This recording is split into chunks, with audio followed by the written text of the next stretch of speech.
जो हम लोगों का नया चैप्टर है, चैप्टर का नाम क्या है? अमलगमेशन। और इस चैप्टर के बारे में समझने से पहले इसके नाम को समझ लेते हैं। अमलगमेशन जो हिंदी में क्या बोलते हैं इसे?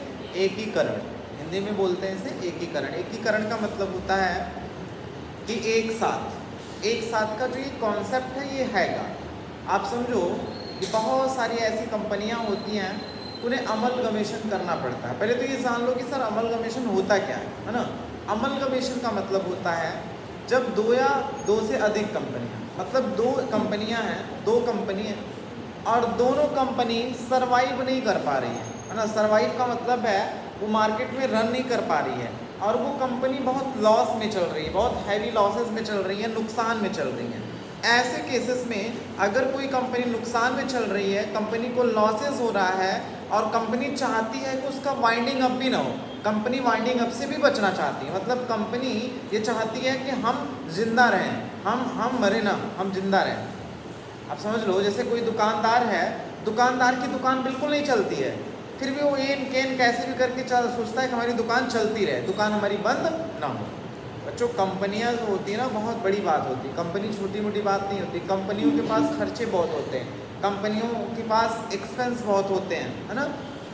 तो कंपनी जो होती है, कंपनी अपने आप को सर्वाइव करने के लिए, जिंदा रहने के लिए कोई ना कोई उपाय खोजती है। तो ऐसी कंपनियां जो मार्केट में रन नहीं कर पा रही हैं, मार्केट में हैं लेकिन उनका आए दिन हैवी लॉसेस हो रहे हैं, नुकसान हो रहे हैं और वो कंपनी सर्वाइव नहीं कर पा रही है, तो ऐसी कंपनियां मिलकर, दो कंपनियां मिल जाती हैं और एक नई कंपनी बनाती हैं, तो उसे हम लोग कहते हैं अमलगमेशन। लेकिन इसकी कुछ शर्तें होती हैं, इसकी जो कुछ क्या होती है, शर्तें होती हैं। वो शर्तें क्या होती हैं हम आपको बता रहे हैं। अमलगमेशन का मतलब यही होता है, यहाँ पे लिखा गया है, amalgamation means where two or more companies are combined form a new company. जब दो कंपनियां मिलकर कोई एक नई कंपनी बनाती हैं, एक नई कंपनी बनाती हैं, तो उसे हम लोग क्या बोलते हैं? अमलगमेशन। लेकिन इसकी कुछ शर्तें होती हैं। अगर आप नई कंपनी बना रहे हैं तो नई कंपनी बनाने के आपके पास क्या होंगी? कुछ शर्तें होंगी। और वो शर्तें कौन सी होती हैं वो हम आपको बताने वाले हैं। शर्तों में कौन सी शर्तें हो सकती हैं?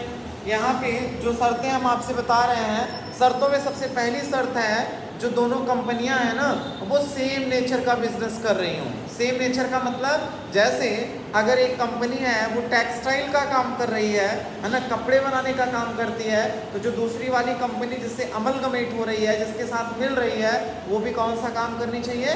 टेक्सटाइल का ही काम करनी चाहिए। तो अमलगमेशन जो होता है वो सेम नेचर की कंपनियों में होता है, अलग अलग नेचर की कंपनियों में अमलगमेशन पॉसिबल नहीं है।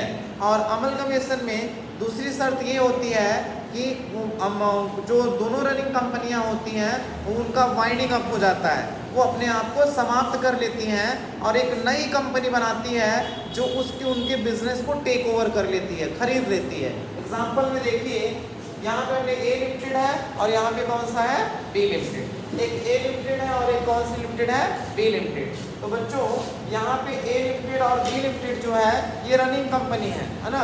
दोनों मान लो किसका काम करती है? सर्विस प्रोवाइडर है। ये दोनों कंपनियां क्या करती हैं? Service provider. दोनों एक दूसरे सर्विस प्रोवाइड करती हैं। मान लो कोई टेलीकॉम कंपनी है, अब इनका नेचर क्या है? सेम है। ये भी सर्विस प्रोवाइडर है और ये भी सर्विस प्रोवाइडर है ना? अब क्या हुआ, ये कंपनियां चल नहीं पा रही हैं, है ना? मार्केट में रन नहीं कर पा रही हैं, बहुत दिक्कत आ रही है, बहुत लॉसेज आ रहे हैं। तो इन्होंने क्या किया, एक काम करो, ए सुनो, तुम्हारे पास कुछ टेक्नोलॉजी है, बी कहता है हमारे पास भी कुछ आधुनिक मॉडर्न टेक्नोलॉजी है। ये लोग कहते हैं ना, एक काम क्यों ना करें हम लोग, चलो हम दोनों लोग साथ में मिलकर बिजनेस करें। ऐसा कौन कहता है? ए और बी कहते हैं कि भाई सुनो, हमारे पास कुछ टेक्नोलॉजी है, कुछ एसेट्स है, कुछ लोग हैं काम करने वाले, और आपके पास भी कुछ लोग हैं। हम दोनों लोग चलो इस कंपटीशन के दौर में हम दोनों लोग एक साथ मिलकर कंपटीशन को फेस करें। तुम भी जिंदा रहोगे, हम भी जिंदा रहेंगे, तुम्हारा भी नाम रहेगा मार्केट में, हमारा भी नाम रहेगा। तो ये दोनों ए और बी कंपनियां जो होती हैं, ये अपने आप को समाप्त कर लेती हैं, इनका वाइंडिंग अप हो जाता है और एक ये नई कंपनी बनाती हैं, सी लिमिटेड। अब सी लिमिटेड क्या करेगी? इनके बिजनेस को टेक ओवर कर लेगी और इन दोनों के बिजनेस को टेक ओवर कर लेती है, खरीद लेती है। कौन खरीदता है? सी लिमिटेड, जो हम नई कंपनी बनाए हैं वो। अब ये किसके नाम से मार्केट में जानी जाएंगी? सी लिमिटेड की। ए भी खत्म हो गई और बी भी खत्म हो गई, या ए बी भी बना सकते हैं, है ना। आप कहेंगे सर ऐसा क्यों होता है, ऐसा क्यों होता है कि कंपनियां सरवाइव नहीं कर पा रही, ऐसी दिक्कतें क्यों आ रही हैं कि कंपनियों को सरवाइव करने में इतनी प्रॉब्लम्स आ रही है। तो समझिए कि ऐसा क्यों होता है, ऐसी प्रॉब्लम्स जो है, ऐसी दिक्कत जो है वो क्यों क्रिएट होती है, ऐसा क्यों होता है। बच्चों आप समझो, एग्जाम्पल समझो, आपने जियो का नाम सुना है, जियो कंपनी, सारे लोगों के पास होगा नेटवर्क, है ना। जियो का नाम सुने आप लोग ना। आप समझिए कि जियो टेलीकॉम सेक्टर में जब इंटर किया तो उसने एक स्ट्रेटजी बना के इंटर किया। उसकी एक स्ट्रेटजी का मतलब है उसके पास एक सॉलिड प्लान था मार्केट में आने का। और जियो जब मार्केट में आया तो मार्केट में पूरा कब्जा करने के उद्देश्य से आया। तो जियो जब मार्केट में आया तो कस्टमर को अट्रैक्ट करने के लिए वो फ्री में सर्विस देना स्टार्ट किया। दिया कि नहीं दिया। और हम हैं इंडिया वाले, अगर फ्री में हमें कुछ मिले ना हम कभी पीछे नहीं हटेंगे, चाहे कुछ भी मिल जाए फ्री में हम पीछे नहीं हटेंगे, है ना। तो जियो ने क्या कहा कि हमें पूरे मार्केट में टेलीकॉम सेक्टर में कब्जा करना। तो जियो एक ऐसे प्रोपेगेंडा तैयार करके लाई, एक स्ट्रेटजी बना के आई कि पूरा फ्री में डेटा दी। जहाँ हम 2G नेटवर्क चलाते थे, अगर एक बार खोलते थे गूगल ऐसे ऐसे ऐसे ऐसे घूमता था, कुछ देर बाद खुलता था, फिर उस पर लिखते थे pagalworld.com न्यू सॉन्ग, तब वो ऐसे ऐसे घूमता था, फिर खुलता था। यूट्यूब खोलते थे तो गाना आधा चल रहा है, आज ब्लू है पानी, उसके बाद पानी पाग रुक जाता था। फिर उसके बाद फिर क्या है, कुछ देर बाद फिर घूमता घूमता धीरे धीरे चलता था, फिर ऐसे चलता था। बहुत सारे प्रॉब्लम्स होते थे कि नहीं होते थे। तो जो हमारे इतने ज़्यादा प्रॉब्लम्स होते थे, इन प्रॉब्लम्स का सलूशन कौन लेके आया, जियो। जियो कही हम कौन सी सर्विस देंगे आपको, 4G का देंगे, और कई सारे लोग फ्री में, केवल जियो का सिम लो और फ्री में डेटा चलाओ, ऐसा कहा कि नहीं कहा। सारे लोगों ने 4G मोबाइल लिया और फ्री में डेटा मिल रहा था। और जियो ने, है ना, पहले हम लोगों को फ्री की आदत डलवा दी, आपकी आदत पहले ख़राब कर दी। अब जहाँ 2G आप चलाते थे, 4G चलाते टाइम जियो ने आपका आदत ख़राब कर दिया। अब आदत आपकी किसकी पड़ गई, 4G। आप 4G की जब आदत पड़ गई तो आप 2G पे जाएंगे क्या, कभी नहीं जाएंगे। आप 2G देखेंगे नहीं, उसकी तरफ मुड़ के देखेंगे नहीं। अब क्या हुआ, जियो ने कहा कि अब तो कब्जा हो गया मेरा मार्केट में। अदर टेलीकॉम कंपनियां पागल, अरे भाई वो तो पैसा ले रही थी ना, उनका 4G रिचार्ज बहुत महंगा था ना। अब कस्टमर कहाँ शिफ्ट होने लगे, ज़्यादा से ज़्यादा मैक्सिमम कस्टमर जो थे हमारे शिफ्ट होने लगे सब जियो में, पोर्ट करा के जियो में आने लगे। तो अदर टेली कंपनियों में एकदम खड़बड़ाहट मच गई, अरे अब क्या होगा, है ना, सब लॉस में जाने लगे। तो जियो क्या किया, धीरे धीरे जब कस्टमर की एकदम आदत समझ गया, अब ये सब फ्री खाने की इनकी एकदम आदत पड़ गई है, तब उसने कहा कि भाई देखो इतने दिन तक फ्री में आपको डेटा दिए, अब ना थोड़ा सा पैसा आप में दे दो, 49 रुपये, 49 रुपीज़। जियो ने पहला रिचार्ज आपसे कितना लिया, 49 रुपीज़, आपसे 49 रुपये जियो ने लिया पहली बार। और आप खुशी चलो यार 4G चला रहे, 49 रुपये कौन सी बड़ी बात है ना, 49 रुपये आपने दे दिया। दरवाज़ा थोड़ा सा और बंद करिए, थोड़ा सा। तो आप समझिए कि जियो ने क्या किया, हमारी आदत ख़राब कर दिया। कितना, 49 रुपये। उस दिन हम चलाए, बस पूरा मतलब करिए। हमने कुछ दिन चलाया, उसके बाद क्या हुआ, जियो ने कहा कि नहीं भाई 49 रुपये से काम नहीं चलेगा, आप 99 का करवाओ। लोग 99 का भी करवाए, 99 का करवाने लगे रिचार्ज, कोई दिक्कत नहीं, सब 99 का रिचार्ज करवा रहा है। उसके बाद फिर जियो ने कहा कि नहीं अब 149 का करवाओ। धीरे धीरे जियो ने अपने रिचार्ज को 200 रुपये प्लस कर लिया। आज सारे कस्टमर उसके बहुत ज़्यादा से ज़्यादा 5%, 10% कस्टमर टूटे होंगे, बाकी उसका कस्टमर पे कब्जा है कि नहीं है। आप बताओ, जियो सारे कस्टमर की आदत बिगाड़ के सब पे कब्जा कर ली कि नहीं कर ली। अब क्या हुआ, अदर टेलीकॉम कंपनियां सर्वाइव नहीं, जैसे टेलीनॉर था, डोकोमो था, टाटा था, ये सारी कंपनियां सर्वाइव नहीं कर पाई और सारी की सारी कंपनियां बंद हो गई। 2 कंपनी बची, एक वोडाफोन बची, एक आइडिया बची। इनका इन्वेस्टमेंट तगड़ा था, ये कंपनियां बंद नहीं होना चाह रही थी, ये मार्केट में ज़िंदा रहना चाह रही थी। और मार्केट में ज़िंदा होने के लिए इन्हें कैपिटल फंड्स की ज़रूरत पड़ती, पैसों की ज़रूरत पड़ती। इनके पास तो पैसे थे नहीं उतना। तो आइडिया और वोडाफोन ने कहा भाई सुनो, जियो हम लोगों को बर्बाद कर देगा। तुम्हारे पास कुछ टावर लगे हुए हैं, कुछ नेटवर्क तुम्हारा फैला हुआ है और कुछ जगह हमारा नेटवर्क फैला हुआ है, चलो हम दोनों ना एक साथ मिलकर काम करें। वोडाफोन वाले को भी समझ में आया, अगर हमें इंडिया में ज़िंदा रहना है तो हमें किसी के साथ मिल के काम करना पड़ेगा।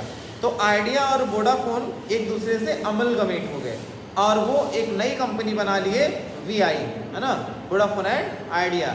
आज VI मार्केट में रन कर रहा है। आई बात समझ में? नहीं तो VI क्या होता, बंद हो जाता। जैसे टेलीनॉर बंद हो गया, डोकोमो बंद हो गया और टाटा का बंद हो गया, बहुत सारे लोग बंद कर दिए। किस लिए बंद गए? क्योंकि आप सोचिए कि ऐसा क्यों हुआ, कंपटीशन। ऐसा क्यों हुआ? कंपटीशन। इतना ज़्यादा कंपटीशन हो गया कि एक कंपनी रन नहीं कर पा रही, दूसरी कंपनी सरवाइव कर ही नहीं पा रही। दूसरे ने इतना ज़्यादा ऑफर दे दिया तो रन नहीं कर पा रही। कंपटीशन का मतलब समझते हैं? कंपटीशन का मतलब आप लोग समझते हैं? देखिए कंपटीशन क्या होता है हम इधर सिखा रहे हैं, और कंपटीशन को ख़त्म कैसे किया जा सकता है ये समझिए। आप अगर चाहते हैं कि आप कंपटीशन को ख़त्म करना है, देखिए कैसे आप कंपटीशन को कैसे ख़त्म कर सकते हैं। जैसे मान लेते हैं, यहाँ पे मान लेते हैं कि एक व्यक्ति है राम और व्यक्ति है श्याम, ये दोनों ठेला लगाते हैं। क्या लगाते हैं? ठेला लगाते हैं। एप्पल बेचते हैं। ये ठेले पे क्या बेच रहा है? एप्पल। सेब बेच रहा है। और ये भी ठेले पे क्या बेच रहा है? एप्पल। और जहां ये ठेला लगा रहे हैं ना, दो ही सेलर है वहां पे, एक ये बेचने वाला है, एक ये बेचने वाला है। इसके एप्पल का प्राइस लिखा हुआ है 120 रुपीज केजी, और केजी कितना लिखा हुआ है? 120 रुपए। इसके एप्पल का प्राइस लिखा हुआ है 100 रुपए। बच्चों बताओ कस्टमर कहाँ से खरीदेगा? 100 रुपए वाले के यहाँ कस्टमर जाएगा कि नहीं जाएगा? जहाँ पे उसे सस्ता मिलेगा वहां ना जाएगा, तो कस्टमर कहाँ जाएगा? 100 रुपए वाले। और जो कस्टमर 100 रुपए वाले के यहाँ जाएगा, तो आप बताओ इसके यहाँ सामान बिकेगा? लेकिन अब क्या है, ये तो मूर्ख थोड़ी ना है, ये देखेगा बगल वाला कितने में बेच रहा है, ये पता किया बगल वाला तो 100 रुपए में बेच रहा है, तब ये भी क्या करेगा, अपनी प्राइस 100 रुपए से घटा के कितना कर दिया? 90 रुपए कर दिया। 90 रुपए किया कि नहीं किया? जब ये 90 रुपए में कर दिया तो कस्टमर किसकी तरफ शिफ्ट हो जाएंगे? 90 रुपए वाले के यहाँ से लेंगे। कस्टमर का नेचर होता है हमें सस्ता सामान मिलेगा, अच्छा मिलेगा, हम ले लेंगे। कस्टमर का नेचर ये होता है। कस्टमर बहुत ज़्यादा एक्सपेंस नहीं करना चाहता है, बहुत ज़्यादा वो पैसे खर्चा नहीं करना चाहता है। तो कस्टमर का ये नेचर होता है कि वो समझता है कि हमें जहाँ पैसा मिलेगा, कम पैसे में हमारा काम हो जाएगा, हम वहाँ से अपना काम कर लेंगे। तो यहाँ पे क्या हुआ, कस्टमर 90, जब ये देखा, श्याम देखा करे राम 90 रुपए में बेच रहा है, तो श्याम क्या किया, अपने सेब का रेट कितना कर दिया? 80 रुपए कर दिया। अब 80 रुपए कर दिया। अब 80 रुपए कर दिया तो ये क्या, राम देखा करे वो तो 80 रुपए कर दिया, तो राम क्या किया, राम गया इसका पूरा सेबुआ खरीद दिया। जितना इसके ठेले में सेब था ना, 80 रुपए के साथ राम पूरा इसका सेबुआ खरीद दिया। श्याम ने जितना बेच रहा था, राम ने पूरा इसका पूरे ठेले भर का सेब खरीद लिया और ला के सब अपने पास रख लिया। और रेट कितना कर दिया? 120 रेट कर दिया, 120। अब सेब बेचने वाला कितना आदमी बचा? एक आदमी। अब चाहे 120 में बेचे, चाहे 150 में बेचे, कस्टमर को लेना हो तो लो, नहीं लेना हो तो मत लो। तो यहाँ मोनोपोली हो गई ना, कंपटीशन खत्म कर दिया। कंपटीशन खत्म कर दिया कि नहीं खत्म कर दिया? ऐसे सारे बिजनेसमैन होते हैं, है ना। अगर ये चाहते राम, अगर ये श्याम ने 80 रुपए कर दिया, अब इसको लगा कि 80 रुपए बहुत ज़्यादा नुकसान हुआ, ये गया पूरा इनका सेबुआ खरीद दिया और ला के सब अपने यहाँ रख दिया। अब अकेले बेच रहा है, खरीदना हो तो खरीदो, नहीं खरीदना हो तो। एप्पल का फोन महंगा क्यों बिक रहा है? कोई कंपटीटर है क्या मार्केट में? उसके जोड़ का कोई कंपटीटर है? नहीं है। वो अपना एक फ़ोन 1 लाख में बेचे, लोग खरीदेंगे, 2 लाख में बेचे, लोग खरीदेंगे, क्योंकि उसके जोड़ का कोई कंपटीटर नहीं है। बात समझे कि नहीं समझे? तो आप कह सकते हैं कि जब कंपटीशन फेस नहीं कर पाती हैं कंपनियां, और कंपनियां जब कंपटीशन फेस नहीं कर पाती हैं तो कंडीशन किसकी आ जाती है? वाइंडिंग अप, समापन की आ जाती है। इन दैट केसेस कंपनियां वाइंडिंग अप नहीं करना चाहती हैं, तो कंपनी एक दूसरे से मिलके एक नई कंपनी बनाती है ताकि मार्केट में वो जिंदा रहे। तो इस कॉन्सेप्ट को हम लोग क्या कहते हैं? अमलगमेशन। अगर आपसे कोई पूछे कि अमलगमेशन क्या है, तो आप सिंपल वर्ड में बता सकते हैं अमलगमेशन का मतलब जब 2 और मोर कंपनीज, है ना, जो सेम नेचर की होती हैं, एक साथ मिलकर किसी नए नाम से मार्केट में आती हैं और नई कंपनी बनाती हैं, तो उसे हम लोग क्या बोलते हैं? अमलगमेशन। अमलगमेशन की कितनी शर्तें होती हैं? 2, है ना। कंपनी कैसी होनी चाहिए? सेम नेचर की होनी चाहिए। अगर हम सर्विस प्रोवाइडर हैं तो आप भी सर्विस प्रोवाइडर होने चाहिए। अगर हम सर्विस बेच रहे हैं, हम सामान बेच रहे हैं, तो आप भी सामान बेचने वाले होने चाहिए। हम टेक्सटाइल का काम कर रहे हैं, तो जिस कंपनी से हम अमलगमेट होने जा रहे हैं वो भी किसका काम करने वाली होनी चाहिए? टेक्सटाइल का काम करने वाली होनी चाहिए। तो आई होप आप लोगों को अमलगमेशन की बात समझ में आ गई। समझ में आई कि नहीं आई? कोई डाउट है? चलिए